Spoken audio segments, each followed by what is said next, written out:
Is belief in Noah's Ark anti-science? Does believing the Bible keep you from being a good scientist? A science YouTuber recently made the claim that you cannot be both a scientist and a Christian. Well, you've seen in this video series that this claim is unequivocally false.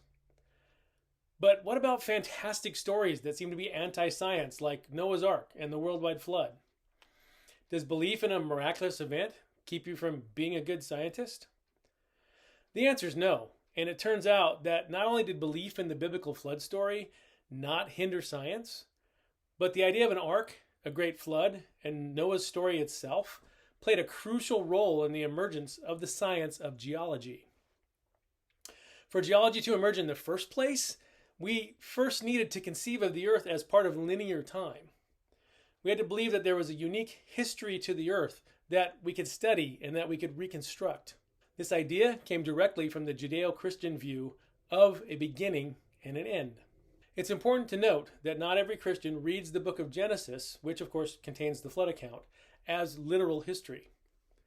The early church fathers often interpreted Genesis as allegorical and analogical, taking much of it as a metaphor for divine action and a divine plan.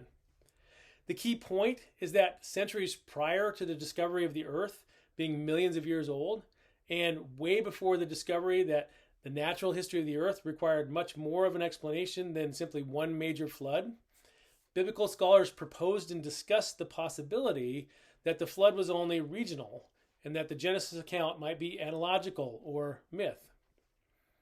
Of course, some scholars also defend a literal historical interpretation, and there's lots of interpretations in between. The important key point is that there's been a long-running conversation and a long-running argument dating back to the early days of Christianity on how to interpret the Genesis account and the flood story. The conversation around this involved the origin and the age of the earth, how big floods could shape topography, and whether there was enough water to cover the earth, and so on. Well, this is all geology, but it was first discussed within the Christian community and mostly by Christian clergy. The assumption was that by carefully studying the natural world and matching it to the written words in the Bible, we could reach a greater understanding of how God created and how God works. Nature and the Bible should tell the same story because they have the same author. Through studying Noah's Ark and the flood, the best theological minds in the 17th century could discuss creation and the natural history of the earth. Attempts to explain how the flood affected the topography of the earth stimulated new studies of mountains, rivers, rocks, strata, and organic remains. The biblical flood story forced us to think about things like the topography, but also things like where did the water come from?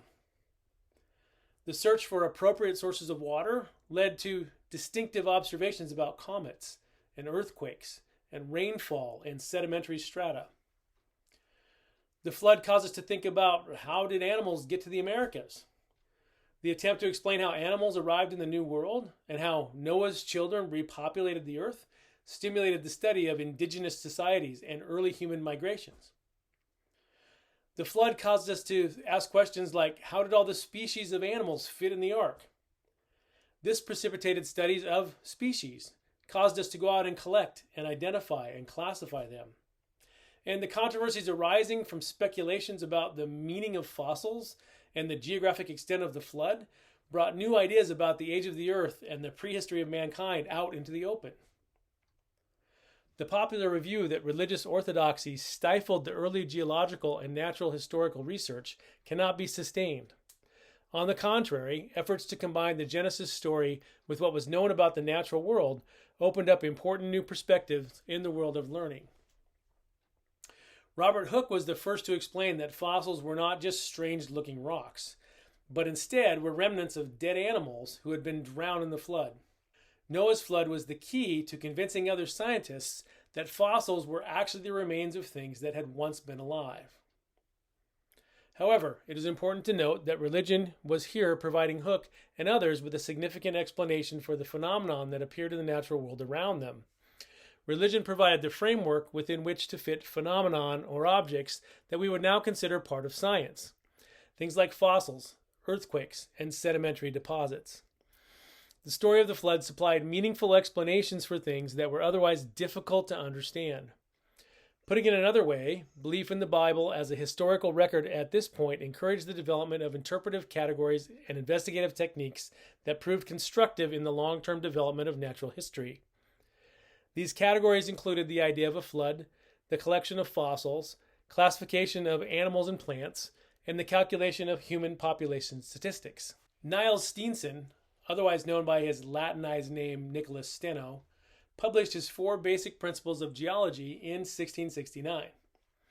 He thought that progressive sedimentation agreed with the first chapters in Genesis. Noah's flood precipitated the development of the foundational principles of geology. The grandfather of geology, the person who laid down the founding principles for interpreting geological evidence, saw those principles through the theory of the biblical flood. For example, the existence of marine fossils embedded in mountains were seen as evidence for a worldwide flood. This actually was the common explanation at the time, and was still a plausible explanation up until the discovery and the explanation of plate tectonics in the 1960s. By the way, after starting the science of geology, Steno became a Catholic bishop and was eventually canonized by the Catholic Church. 18th century Christian philosopher Jean-André Deluc expanded on Steno's principles and actually coined the word geology. He is also responsible for moving the science of geology outside, claiming that if we are to study the history of the Earth, we need to do field observations. Deluc believed that there was a unique historical sequence of God working through natural events, and God may have even intervened with miracles. But in order to find out, we need to go outside and study the actual sites. We need to do field observations to discover what those events were. Christianity, specifically Noah's flood, was the driving force behind the beginnings of geology. Interestingly, though, this also went the other way. Geology was finding explanations that made the flood story possible. Granted, modern geological science does not affirm the worldwide flood, but there is geological basis for a regional flood in the area described by the biblical flood story. Large river deltas often have high ground right along the river, and then the land slopes off to the sides. For example, we can see this in the Mississippi River Delta. The convention center in New Orleans is way below sea level. So the delta of the Tigris and the Euphrates rivers could and did experience large prehistoric floods of the type described in Genesis. Floods that people and animals could not stand up in and therefore could not survive. There are other scientifically plausible regional flood hypotheses as well. But here's the main point. Christianity does not hinder or hold back science. In fact, historically, Christianity has helped move science forward. Belief in the biblical flood and in Noah's Ark played a crucial role in the emergence of the science of geology.